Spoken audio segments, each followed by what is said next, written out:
real currency is there. And in spiritual life, there's many teachers, and we've seen it in America.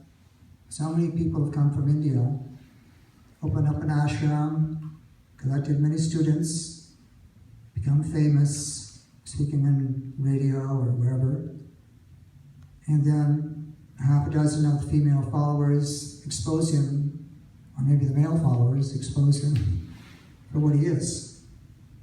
I was living in Houston, and we have in Austin one ashram, and the leader of the ashram is hiding in Nepal because of what he did to some young girls in Austin. So the trouble is, we're like innocent in America. We have very little real spiritual culture. And so when somebody comes from India with some spiritual power, we may think, oh, he's like God.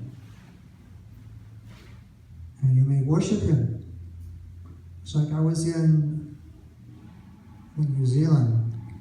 There was a big spiritual guru, and there was about many hundreds of followers, and half the followers stayed with him. They said, well, even though he's done some terrible things, because he's so divine, we should consider it just to be one of his pastimes and not worry about it.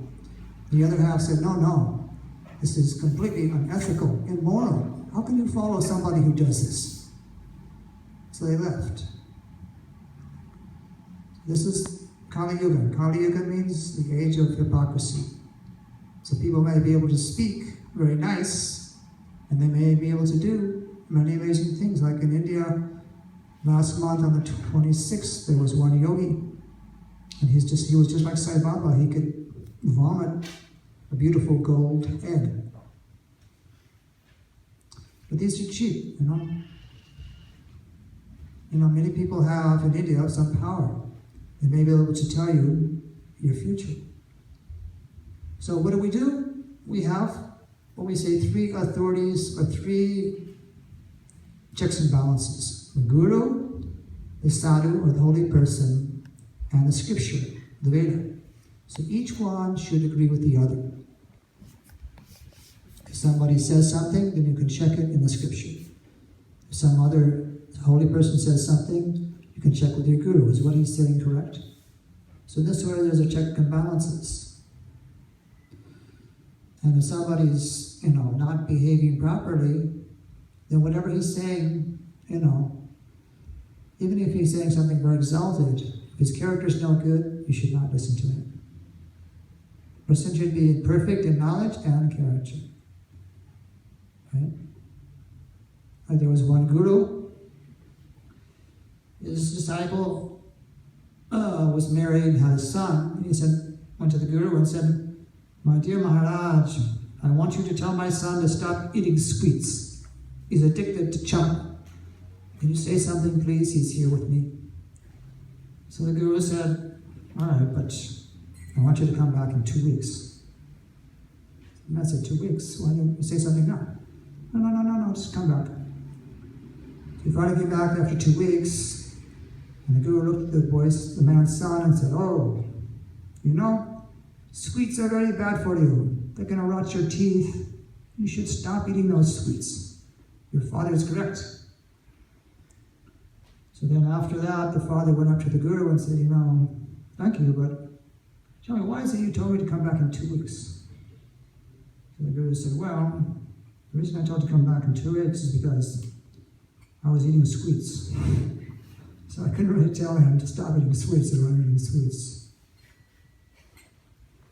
So, personally, in my own life, I graduated from University in California, USC. I was reading many books on yoga. I had joined TM, I was meditating, I became a vegetarian. I was listening to Satchidananda Swami in San Francisco. There's a Meher Baba who was also in India. I was reading many things. But when I met my guru, my actual guru, I was completely convinced. His character was perfect. His knowledge was just exactly what I saw in the books I was reading, Bhagavad Gita and Bhagavad.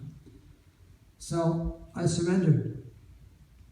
I said, I'm your disciple. Whatever you tell me, I'll do. So they say in the Vedas, you should take 1 year and examine your guru.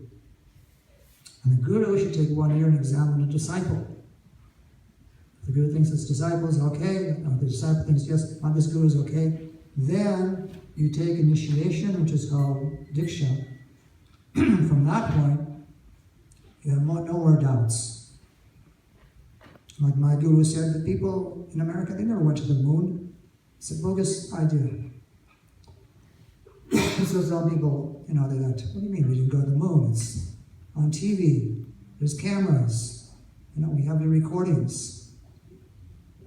But now, if you see the information they have, no living being can pass through the Van Allen radiation belts. It's impossible.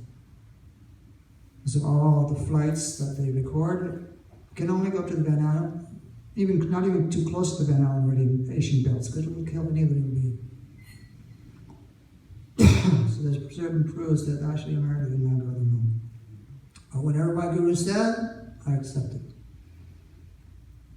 So this is the crux, the actual point of real spiritual beginning. You cannot advance an inch without taking initiation from a bona fide spiritual authority. Then your spiritual life can blossom. But you have to be very careful who you select. So once that point is reached, then you should give your heart and soul. And if the guru is perfect, he will download into your heart everything. He will bless you. So we're all babies, we're all just getting on our spiritual feet. And once we start to walk, then we should find the person we can put our trust in. And then he will take our hand and guide us all the way back to the spiritual world. I noticed that when you talk about guru